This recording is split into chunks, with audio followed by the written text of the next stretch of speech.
Coucou les amis et bienvenue dans cette nouvelle vidéo. Alors dans cette vidéo, je vais vous faire, là on est au terrain vous voyez, je vais faire des petites vidéos format vlog pendant cet été là. Je voulais essayer de faire une vidéo par jour, format vlog comme ça de mes journées. Et puis bon, ici on n'a pas beaucoup de 4G, donc ça va être un peu compliqué d'exporter une vidéo tous les jours en 4G. Et puis on n'a pas mis le wifi, on n'a pas de box ici. Donc du coup, voilà, je vais essayer de faire une petite vidéo tous les 2-3 jours, voilà, sous forme de vlog de ma journée. Comme ça, vous verrez les travaux que je fais. Je vais pas faire que la même chose tous les jours. Et dans la même journée, je vais peut-être même faire plusieurs choses, histoire de diversifier un peu, et puis de pas se prendre la tête, de faire tranquillement. Voilà. Donc aujourd'hui, premier jour, c'est pas le premier jour de vacances, mais c'est le premier jour de boulot au terrain. Et là, aujourd'hui, les amis, on va poser une piscine tubulaire, tout simplement. Ça va être la première partie. Aujourd'hui, du coup, je vais essayer de la poser là, du coup. Alors, il va falloir que je coupe des branches de l'arbre qui dépassent un peu sur la zone de la piscine. Et après, on va tout simplement creuser le sol. Je vais déjà faire une démarcation à la bombe. Et après, il faut creuser le sol sur environ 5 à 10 cm. Je vais voir selon comment est la terre et voir si je vais jusqu'à 10 ou pas. Mais voilà, entre 5 et 10 cm pour pouvoir mettre du sable, pour faire un fond nickel, bien lisse, bien propre, pour pas abîmer le liner et que la piscine puisse rester longtemps sans percer la piscine. Voilà. Donc voilà, aujourd'hui, petit chantier pour démarrer. Couper les branches et creuser le sol. C'est parti, go! Alors, pour couper ces branches là, je vais utiliser notre nouvelle machine qu'on s'est payée avec Vanessa. C'est un combiné rotofil, taille haie et élagueuse. Donc là, vous voyez, j'ai mis l'embout et la gueuse, ça s'enlève ici. Et j'ai mis l'embout et la gueuse, je l'ai encore jamais utilisé. Donc ça va être la première. Et voilà. Donc ça va être super pratique. En plus, elle est assez longue, vous voyez, elle est sur perche. C'est assez long. Donc ça va vraiment être pratique pour couper les quelques branches parce que Maxence voudrait garder sa cabane. Donc je vais couper, je pense, par là. Je vais en couper une autre par là. On va essayer de dégager un peu la zone au-dessus de la piscine.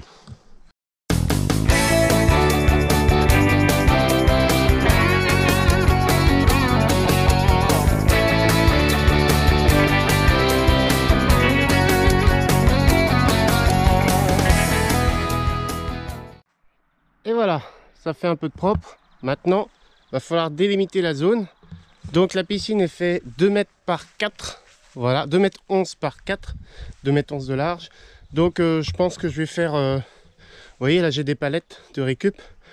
Je vais faire, comment dire...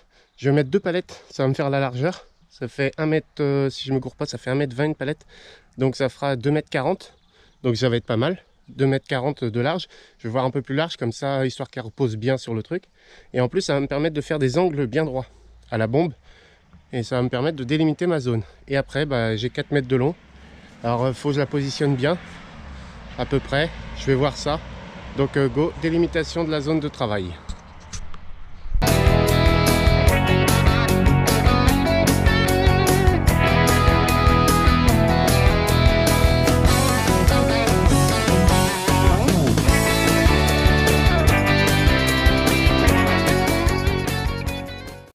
Et donc voilà, j'ai fait mon rectangle. Donc j'ai fait 2 mètres 40 par 4 mètres 40. J'ai fait plus large et en plus ça m'a permis, vu que j'ai des palettes Europe, ça m'a permis de faire, vous voyez, vraiment un rectangle. Je suis sur des angles, vu que les palettes Europe sont normées en européenne et du coup les angles ils doivent être nickel. Donc j'ai juste en faisant le tour avec les palettes, vous voyez, j'ai vraiment mon rectangle. Il est vraiment nickel, propre. Impeccable. Il était temps que j'arrive parce que j'arrivais au bout de la bombe. C'était une chute de bombe que j'avais trouvée. Un reste de bombe.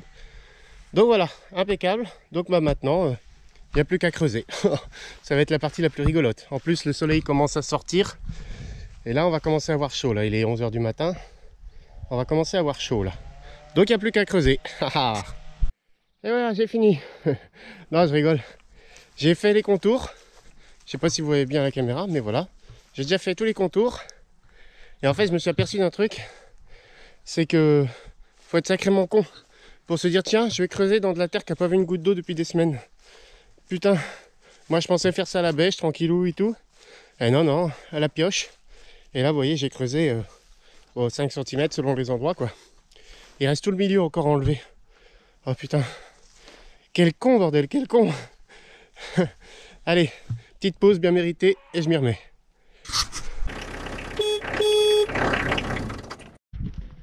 Deuxième jour. Donc là, ce matin, j'ai pas fait mon trou pour la piscine. Par contre, là, ce matin, bah, j'ai le contrôle technique du camping-car. Donc je vous emmène avec moi.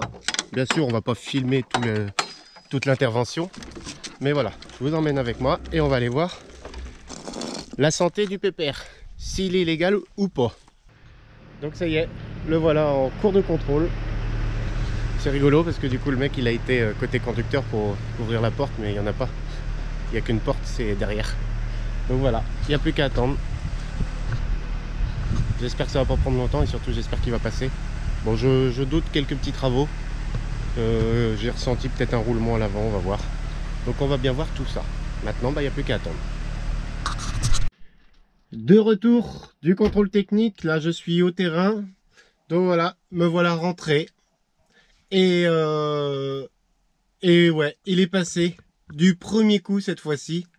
Super, franchement j'ai vraiment eu peur. On était très inquiets parce qu'avec l'histoire du Jeep, on était vraiment très inquiets. En plus j'avais un petit bruit à l'avant sur les roues avant. Et oh là, il y en a un qui cherche la merde. J'ai Ragnar et Gizmo, et là j'ai un petit chat qui arrive sur le terrain. Il y a Ragnar et Gizmo sur le terrain. Là ça va être la bagarre si quelqu'un le voit. Et donc ouais, on était vraiment très inquiets avec l'histoire du Jeep là. Et ouais, le petit bruit à l'avant, donc faudra que je surveille quand même. Je pense que c'est un roulement ou un truc comme ça, c'est bizarre qu'il ne l'ait pas vu. Mais en tout cas, bon bah c'est cool, il est passé. Il y a quelques défauts mineurs. Et bah je vous montre tout ça. Go! Voilà, les quelques défauts mineurs. Bon, rien de flagrant. Numéro d'identification de châssis du véhicule.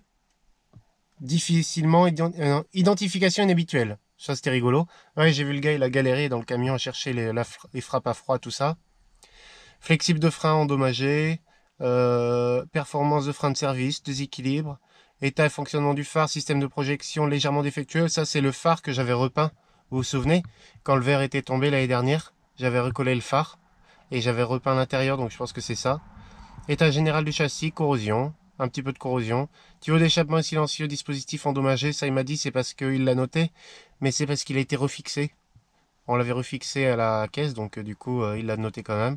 Et état de la cabine et de la carrosserie, panneaux éléments endommagés. Ça c'est le petit POC que j'ai à l'arrière, que j'ai toujours pas réparé, il faut que je le répare. Sur le côté arrière, là j'avais enfoncé la carrosserie avec une pédale de vélo dans le garage. Donc voilà, des défauts mineurs, donc impeccable. Il est valide, nous voilà tranquille avec le camping-car pour 2 ans. Ça c'est vraiment cool. Ça fait du bien, ça respire, ça égaye notre journée. Voilà. On est tranquille avec celui-là. Ça, c'est une bonne chose. C'est un bon pépère, ça. Mine de rien, il fait son boulot, il nous trimballe et c'est cool. Il est fiable. Après, pour l'instant, voilà, il y aura sûrement des petits travaux à faire, mais au moins, on est tranquille avec. On peut les rouler en toute légalité avec celui-là, contrairement au Jeep ou à la G60. La G60, c'est que j'ai pas fini les travaux non plus. Donc voilà. Donc c'est fini pour cette petite vidéo là. J'espère qu'elle vous aura plu. C'est un format un peu différent, mais j'avais envie de vous faire ce format-là pour les grandes vacances. J'ai un peu de temps, donc voilà, je voulais vous faire ce petit format comme ça, différent. Vous me dites si ça vous plaît ou non. Et puis bah moi, je vais continuer ces petites vidéos comme ça pour l'été. Et si ça vous plaît vraiment, je continuerai peut-être pour la suite. On verra. Donc voilà, n'hésitez pas à vous abonner, à liker la vidéo si vous découvrez la chaîne. Et puis bah ça fait toujours plaisir, les petits likes et tout, ça aide bien la vidéo. Voilà, donc sur ce les amis, je vous dis à bientôt pour de nouvelles aventures. Bah en véhicule vintage peut-être, ou bah pour la piscine parce que bah elle va être à finir. Bye bye.